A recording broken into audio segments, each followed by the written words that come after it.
students. Today we are going to learn about the plant water relation. That one is the 6th chapter of your textbook. I hope all you are studying at home safely and sincerely. You must do studies regularly. Okay, let's we discuss about the plants. What are plants? Plants are nothing but our oxygen suppliers. Yes, they need or they have basically these plants are divided into two parts: underground root system and aerial system. The underground root has a lateral branches and the aerial portion is differentiated into stem, leaves and flowers. These flowers are nothing but the reproductive organs. Then let's discuss about that plants also need water. Yes, just like us or living things needs water. So let's discuss first about the properties of the water. Why? Because yes, water is the best solvent for most of the substances. Then it is best aqueous medium for the biochemical reactions. It is essential raw material for photosynthesis. All of you know photosynthesis. Plant can prepare their own food material with the help of the process called photosynthesis. Naturally, they also need water, sunlight, and that's why it is the essential raw material for the process of photosynthesis. Then it has a very good adhesive and cohesive force of attraction. It has a high specific heat of fusion, and so it is known as the thermal buffer. As we say that all these properties, some more properties are also there. Due to all these, this water joins our biological world with the physical world. That's why water is called as the exchequer of life, because the plants needs near about 90 to 95% of water.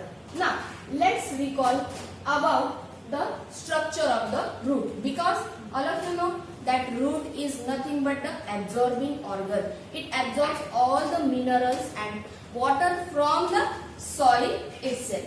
In terrestrial plants, the plants absorb or the roots absorb water from the soil, but in some cases, for example, epiphytes or the epiphytic plants, for example, vanda, all of you know, you have learned in 11th standard, that vanda or epiphytic plant, it provides roots, hanging roots, which are absorb water in the form of vapor from the surrounding moisture, from surrounding air. So basically this root is differentiated into four regions: meristematic region, zone of elongation, and root hair zone and maturation zone.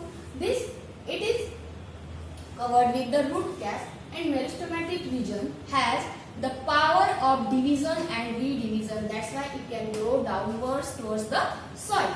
Then it provides the root hair zone, which bears root hairs, because these root have the outer covering called as the epiblema. Then because in case of stem, the epidermis is there, which is called as the outermost layer. But in case of root, always keep in mind, in case of root, the outermost layer is called as the epiblema. So some cells of the epiblema, the root hairs are nothing but the elongations of the epiblema cells. Then these root hair, typical root hair, have some structure that have a central large vacuole which is surrounded by cytoplasm and plasma membrane and so many other cell organelles. Okay. Then the water available to roots for the absorption. Four types of water are present. One more point, in case of their root hair. These root hair have the two double layer membrane, that is cell wall is two layer. Inner layer is made up of cellulose and outer layer is made up of pectin. Always keep in mind. Then let's become water available to roots for the absorption in the form of four types, such as gravitational water, then hygroscopic water, then combined water, and last one is the capillary water. This one is the gravitational water, that is first, which is not available to the plants. Why? Because due to gravity, such type of water get deeply absorbed into the soil. And some plants can't reach up to that depth because they reach up to the water level in the deeply into the soil.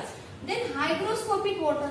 Some soil particles get imbibed or absorb water and hold it tightly. That's why this type of water also cannot reach up to the plants, or plant cannot absorb it.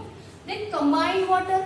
Some soil particles have some hydrated oxides. This water get tightly combined with the soil particles and hydrated oxides such as silica, and that's why this combined water can also not get to the plants. But the capillary water is always present for the plants because roots have the capillary type of action, due to which the water can easily get uptake by the roots, and it supplies here. Absorption of water by roots from the soil. This process have been taken place with the help of three physical forces such as imbibition, diffusion, and osmosis. Let's discuss first point, that is imbibition. Our first physical force is the imbibition.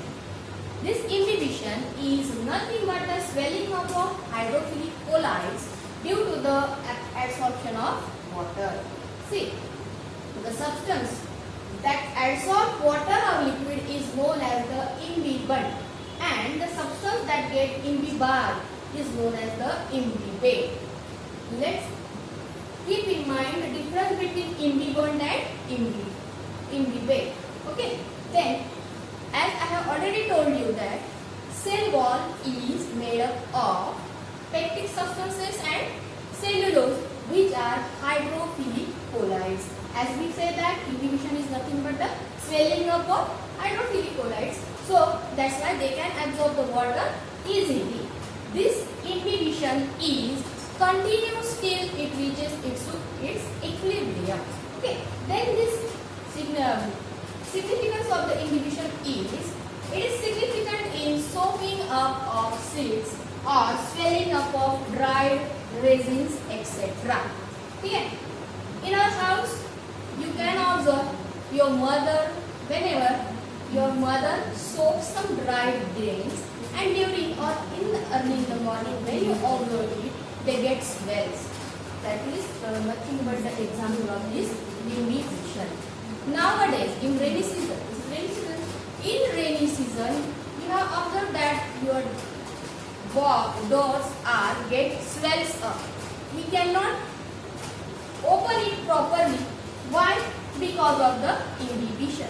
As we discussed that it have the hydrophilic colloids such as pectic substances, which are tightly absorb the water and they cannot remove it easily. That's why in the rainy season our doors get imbibed. So diffusion and osmosis we will discuss later. Okay.